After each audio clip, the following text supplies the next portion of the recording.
ইয়াউমা লা ইয়ানফাউ মালু ওয়ালা বানুন। কিয়ামতের ময়দানে আমার কাছে টাকা চলবে না, টাকার পাওয়ার আমার কাছে চলবে না।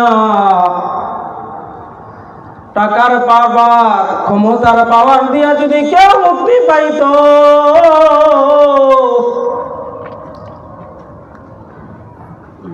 ফিরআউনের ক্ষমতা তো কম ছিল না, সাজ্জাদের টাকা পয়সা ক্ষমতা তো কম ছিল না, নমরুদের টাকা পয়সা ক্ষমতা তো কম ছিল না। এরপরেও আল্লাহর কাছে তারা দামি না, আল্লাহর কাছে তারা সবচেয়ে নিকৃষ্ট ব্যক্তি। আল্লাহ বলেন, বান্দা, এই ছেলে সন্তান টাকা পয়সা আমি কিছু দেখি না,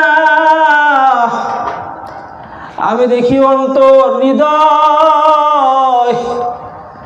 যার হৃদয়টা হবে স্বচ্ছ, বেজাল মুক্ত হবে, যার হৃদয়টা হবে গুনাহমুক্ত,